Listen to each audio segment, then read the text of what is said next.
भले ही वे लाखों दिलों की धड़कन हो, पर दुनिया के कुछ सबसे लोकप्रिय कैरेक्टर्स का इतिहास ऐसा है कि आपको जिंदगी भर के लिए झकझोर दे। सिम्पसन्स के खुफिया राज से लेकर स्टार वॉर्स के असली विलन तक पेश हैं दुनिया के कुछ सबसे जाने माने कैरेक्टर्स के पीछे का इतिहास। नंबर 10, पोकाहॉन्ट्स। डिज्नी की 1995 वाली फिल्म के हिसाब से देखा जाए तो पोकाहॉन्ट्स इतिहास की सबसे रोमांटिक कहानी लगेगी, पर वो फिल्म तथ्यात्मक तौर पे सही नहीं है और पोकाहॉन्ट्स की असलियत तो कुछ और ही है। पोकाहॉन्ट्स सिर्फ एक निकनेम था जिसका मतलब था शरारती। असल में उस मूल अमेरिकी लड़की का नाम माटोआका था और वो फिल्म के 27 वर्षीय नायक जॉन स्मिथ के संपर्क में आने के वक्त महज 10 साल की थी। उम्र में इतना फर्क देखने के बाद आपको ये जानकर बड़ी राहत होगी कि फिल्म में दिखाई गई सारी रोमांटिक बातें पूरी तरह से काल्पनिक थीं, क्योंकि असल में उन दोनों के बीच ऐसा कुछ भी नहीं था। एज गैप को इग्नोर कर भी दिया जाए तो असलियत में जॉन उतने भले इंसान नहीं थे जितना फिल्म में दिखाया गया है। वे भी उस वक्त के बाकी कॉलोनियल अधिकारियों की तरह क्रूर और सख्त थे। इतना ही नहीं, फिल्म का वो मशहूर सीन तो याद ही होगा जिसमें पोकाहॉन्ट्स स्मिथ की जान बचाती हैं। उस सीन में भी असली घटना को काफी बढ़ा चढ़ा के दिखाया गया था और ये स्मिथ के बयान पर आधारित थी। पोकाहॉन्ट्स सच में पोहेटन कबीले के लिए ट्रांसलेटर और दूत की तरह काम करती थी, पर बड़े होने के बाद उसके जीवन ने बहुत ही निराशाजनक मोड़ लिया। किशोरावस्था में ही उसकी शादी एक मूल अमेरिकी से कर दी गई, पर वो कहीं लापता हो गया। उसके बाद जल्द ही उसे बंदी बना के जॉन रोल्फ नाम के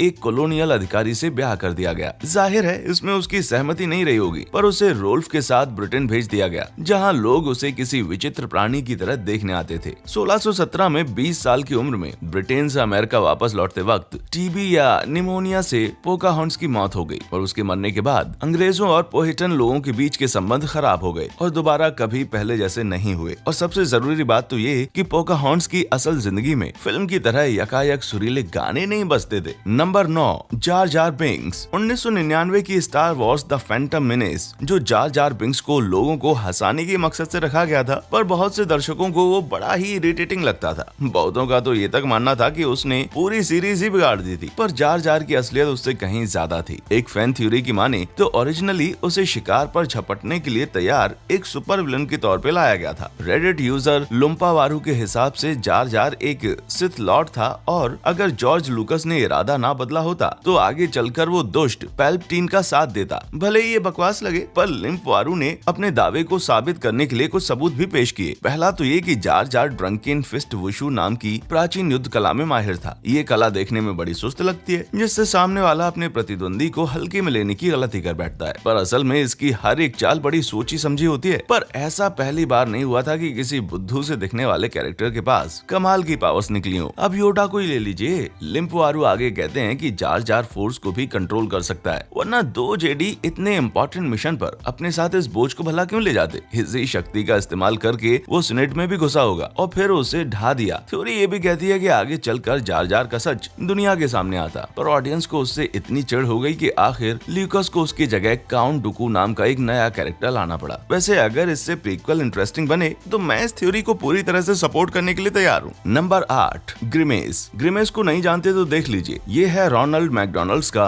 गोल मटोल पर्पल दोस्त। इसे देखकर इमेजिन करना मुश्किल है कि ये बच्चों के पेरेंट्स की गैर मौजूदगी में उनके मिल्क शेक छीनता होगा या उन्हें दौड़ाता होगा। वैसे ग्रिमेस अब ऐसा नहीं रहा, ये तो काफी पहले की बात है। अपने शुरुआती दिनों में ग्रिमेस एकदम अलग किस्म का कैरेक्टर था। इसका असली नाम था द इवल ग्रिमेस और रोनाल्ड का ज्यादातर समय उसे बच्चों को तंग करने से रोकने में ही बीतता था। मैकडी के भूतपूर्व चीफ क्रिएटिव ऑफिसर रॉय बर्गोल्ड बताते हैं कि ग्रिमेस का पहला अवतार बड़ा ही बदसूरत था और उसके कई हाथ पैर थे और वो गलत नहीं कह रहे थे। 1970 और 80 के दशक के इन विज्ञापनों और ग्रिमेस की बड़ी बड़ी आंखें देखकर तो यही लगता है कि ये कोई बच्चों का कैरेक्टर नहीं बल्कि अंधेरी गलियों में घूमने वाला कोई शैतान राक्षस है। फिर पेरेंट्स की शिकायतें आना शुरू हो गयी कि बच्चे इन एड्स को देखकर डर जाते हैं, जिसके बाद ग्रिमेस को रीडिजाइन करके बच्चों के लिए फ्रेंडली बनाया गया। पर कुछ लोग कहते हैं कि इविल ग्रिमेस की आत्मा आज भी मैकडी के मिल्क शेक में भटकती है। नंबर 7, 3 ब्लाइंड माइस। 3 ब्लाइंड माइस के लिरिक्स बहुत ही भयानक हैं। शॉर्ट में कहा जाए तो एक किसान की बीवी 3 अंधे चूहों को काट देती है, लेकिन जब आप जानेंगे कि असल में ये किस पे आधारित है तो नर्सरी की ये कविता और भी खतरनाक लगेगी। किसान की बीवी असल में सम्राट हेनरी अष्टम की बेटी क्वीन मैरी प्रथम की तरफ इशारा है। 1609 1509 में छपी ये कविता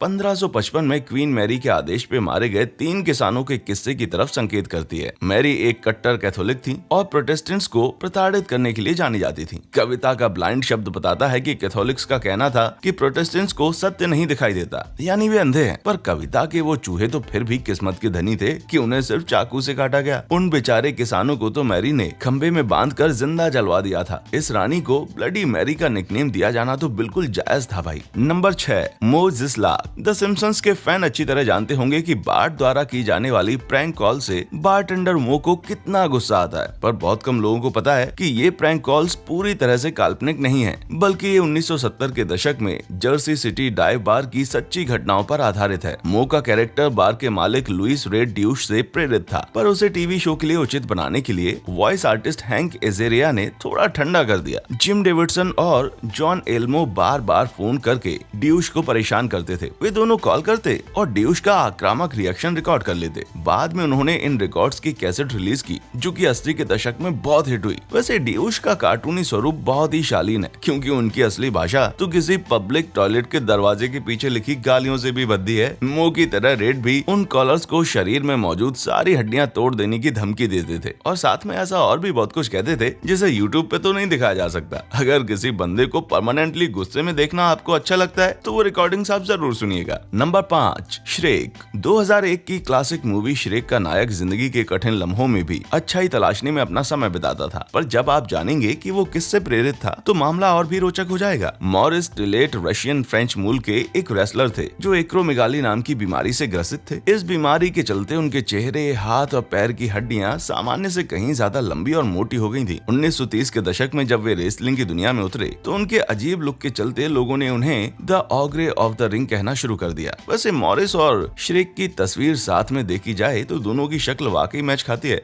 वैसे दोनों के इस संबंध को आधिकारिक रूप से कभी नहीं कंफर्म किया गया, पर श्रेक में भी एक रेसलिंग सीन था। मॉरिस को श्रद्धांजलि देने का इससे बेहतर और क्या उपाय होगा। खैर ये नहीं पता कि मॉरिस इसके बारे में क्या सोचते, पर ये श्रेक की ही देन है कि लोग आज लगभग 100 साल बाद भी उनकी चर्चा कर रहे हैं। वैसे भी श्रेक को मर्दाना सुंदरता की पराकाष्ठा माना जाता है, सो किसी को भला इससे क्या दिक्कत हो सकती है। Number 4, डम्बोज crows. डम्बोज के हाल ही की रीमेक में जिम क्रो की वापसी नहीं हुई। जिम काफी विवादास्पद माने जाने वाले कौवों के एक झुंड का लीडर था। विवादास्पद क्यों? 2 कारण है। पहला ये कि इन पक्षियों को अब अफ्रीकन अमेरिकन के रेसिस्ट कैरिकेचर के रूप में देखा जाता है, और दूसरा ये कि 19वीं और 20वीं सदी में अमेरिका में नस्ल भेद को बढ़ावा देने वाले कुछ कानूनों को भी जिम क्रो कहा जाता है। ये कानून 1965 में आकर पूरी तरह से रद्द किए गए। इसलिए जाहिर है जब 1941 में डिज्नी ने इस कार्टून को रिलीज किया तो अफ्रीकी मूल के अमेरिकियों को ये शब्द बहुत बुरा लगा होगा। और भी ज्यादा मूड खराब करना है, चलिए आपको खुद डम्बो के पीछे का किस्सा सुनाता हूँ। ये कैरेक्टर विक्टोरियन युग के लंदन के एक मशहूर अफ्रीकी हाथी से प्रेरित था, जिसका नाम था जम्बो। उस जमाने में एनिमल राइट्स बड़े दूर की बात थी और जम्बो को बहुत प्रताड़ना झेलनी पड़ती थी। उसके आखिरी साल एक सर्कस में बीते और 1885 में ट्रेन पे लोड किए जाते वक्त बेचारी की दर्दनाक तरीके से मौत हो गई। सुनी हुई चीजों को दिमाग से भुलाने का कोई तरीका पता हो तो बता देना मुझे भी। नंबर 3, डॉक्टर निक रिविएरा। डॉक्टर निक भी सिम्पसंस का एक मजेदार कैरेक्टर है, जिसकी बकवास डॉक्टरी देखकर शो में बड़ा मजा आता है। पर निक की डॉक्टरी के पीछे एक असली डॉक्टर की प्रेरणा है, डॉक्टर जॉर्ज निकोपोलस, जिन्हें उनके क्लाइंट डॉक्टर निक कहते थे। पर जॉर्ज कोई ऐसे वैसे डॉक्टर नहीं थे। रॉक एंड रोल के शहंशाह कहे जाने वाले एल्विस प्रेस्ले की सेहत का ख्याल रखना उन्हीं की जिम्मेदारी थी। एल्विस के आखिरी 10 सालों में डॉक्टर निक ही उनके फिजिशियन थे, और वे एल्विस को जरूरत से बहुत ज्यादा दवाइयां खिलाई जाने के लिए जाने जाते थे। अपने दूसरे फेमस मरीजों के साथ भी वे ऐसा ही करते थे, और 1980 में उन्हें इस बात के लिए सजा भी हुई। 1977 में एल्विस की मौत हो गई। मौत का इल्जाम सीधे तौर पर डॉक्टर निक पर तो नहीं गया, पर बहुत से लोग मानते हैं कि ये उनके द्वारा दी गई दवाओं की ज्यादा खुराक का ही नतीजा था। नंबर 2,